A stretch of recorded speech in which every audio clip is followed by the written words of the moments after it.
ఈరోజు దేవుని వాగ్దానము కీర్తనల గ్రంథము 42వ అధ్యాయము 9వ వచనాన్ని ధ్యానిద్దాం. కావున నీవేళ మరచియున్నావు, శత్రుబాధ చేత నేను దుఃఖాకాంతుడిని సంచరించవలసి వచ్చినేమి అని నా ఆశ్రయ దుర్గమైన నా దేవునితో నేను మనవి చేయుచున్నాను. ఆమెన్. ఇక్కడ కొరహు కుమారుడు ఈ విధంగా ప్రార్థిస్తూ ఉన్నాడు. నా ఆశ్రయదుర్గమైన నా దేవునితో నేను మనవి చేయుచున్నాను అంటూ ఉన్నాడు. ఒక కుమారుడు తండ్రికి చెప్పుకున్న విధముగా దేవాది దేవునితో మొరపెట్టుకుంటున్నాడు. ఏమనంటే, దుప్పి నీటి వాగుల కొరకు ఆశపడుచున్నట్లుగా దేవా నీ కొరకు నా ప్రాణము ఆశపడుచున్నది అంటూ ఉన్నాడు. ప్రియ సహోదరుడా, సహోదరి, ఈయనున్న ఏ శ్రమలో ఉన్నాడో, ఎంత అవమాన భారముతో ఉన్నాడో, ఎంత ఇతరులు దెప్పిపొడుస్తూ ఉన్నారో, ఈయన కృంగిపోయి అలసిపోయి ప్రార్థిస్తూ ఉన్నాడు. ఆ ప్రార్థనలో ఆయన అంటున్న మాట ఏంటి? నా ప్రాణమా నీవేళ కృంగి ఉన్నావు అని తన ప్రాణాన్ని తను ప్రశ్నించుకుంటూ ఉన్నాడు. ఎందుకంటే దేవుడు గత కాలములో చేసిన మేళ్ళన్నిటినీ జ్ఞాపకం ఉంచుకొని దేవునికి స్తోత్రాలు చెల్లించాల్సింది పోయి ఇప్పుడు దుఃఖాక్రాంతులయ్యి దేవుణ్ణి వెతుకుతూ అంటూ ఉన్నాడు.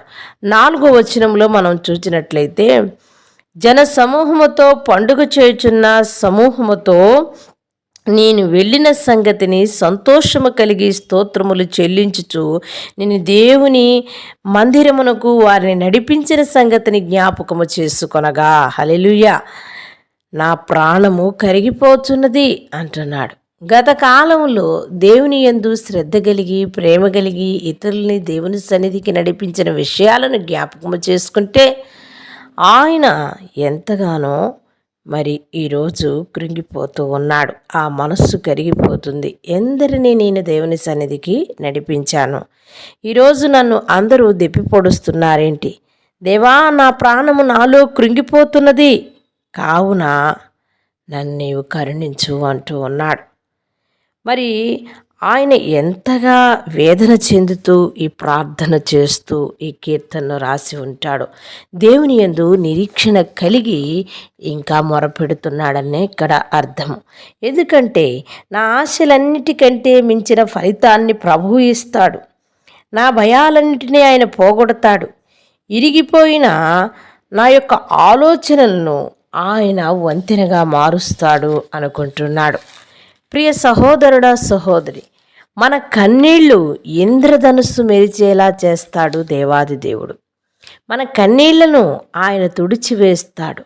భీకరమైన అలలు వీచినట్టుగా మన పైన శ్రమలు వీచినప్పుడు వాటి నుంచి కూడా ఆయన ఆ అలలను ఏ విధంగా అదుపు చేస్తాడో ఆయన వాక్కు చేత మనలో ఉన్న శ్రమలను కూడా అలా అణిచివేస్తాడు.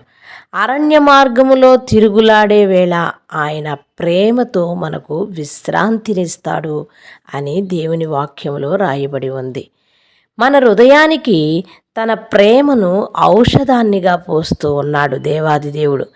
ఆయన నేర్పిన పాఠము మన కఠినమైన పరిస్థితుల గుండా పయనిస్తున్నప్పుడు మనకు జ్ఞానాన్ని పుట్టిస్తుంది అని దేవాది దేవుడు చెప్తూ ఉన్నాడు. ఆయనలో తప్ప మనము దేనిలోనూ నమ్మకము ఉంచకూడదు. ఎందుకంటే ఇక్కడ భక్తుడు గడచిన కాలాన్ని జ్ఞాపకము చేసుకుంటూ దేవాది దేవునికి కృతజ్ఞతలు చెల్లిస్తూ స్తుతులు చెల్లిస్తూ సంతోషిస్తూ ఆయనకున్న శ్రమను మొరపెడుతూ ఉన్నాడు. ప్రియ సహోదరుడా, సహోదరి, ఈరోజు నీవు ఏ స్థితిలో ఉన్నా ఆయన అంటూ ఉన్నాడు, నీకు ఖర్జూరపు చెట్ల చల్లటి గాలిని వీచే విధంగా నిన్ను ఆదరిస్తాను అంటున్నాడు. రాత్రివేళ మండే అగ్నిమేఘం నాకు దారి చూపించింది, పగటివేళ మేఘస్తంభం నీడనిచ్చింది. గడచిన కాలములో నా జీవితాన్ని నెమరు వేసుకుంటే రాబోయే కాలములో నా జీవితమంతా నా భయాలకు అతీతంగా ఉంటుందని అర్థము. దేవుని మందస్సములో ఉన్న మన్నా పాత్రలాగా, యాజకుడి చేతికర్రలాగా నా జీవితం దేవుని యొక్క నిబంధనలతో నిండి ఆయన యొద్ద నేను మొరపెట్టేవాడిగా, ఆయన నుంచి నేను ప్రతిఫలాన్ని పొందేవాడిగా ఉంటాను అంటూ నిరీక్షణ కలిగి ఆశ కలిగి దేవునికి మొరపెడుతున్నాడు. ఇక్కడ కొరహు కుమారుడు దేవుని యందు ఎంత నిరీక్షణ కలిగి ఉన్నాడో చూడు. ప్రియ సహోదరుడా సహోదరి, దేవాది దేవుని యొక్క ప్రాణము కొరకు తృష్ణగోరి ఆయన దేవుణ్ణి వెతుకుచున్నాడు. ఈరోజు నీవు నేను కూడా అదే విధంగా దేవాది దేవుణ్ణి వెతుకుదామా?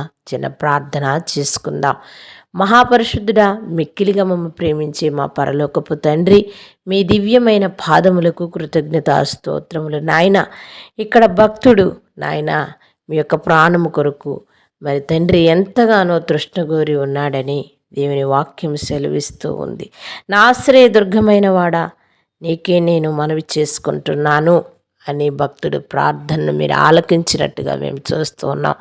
ప్రభువా, గొప్ప దేవుడివి, ఈ దినము మా మనవులు, మా వేదనలు, మా దుఃఖములు, మా కష్టములు నీ యొద్దకు వచ్చి గత కాలంలో నీవు చేసిన ఎన్నో అద్భుతాలను మేళ్లను జ్ఞాపకము చేసుకుంటూ నీకు స్తుతులు స్తోత్రములు తెలియపరుస్తున్నాం తండ్రి.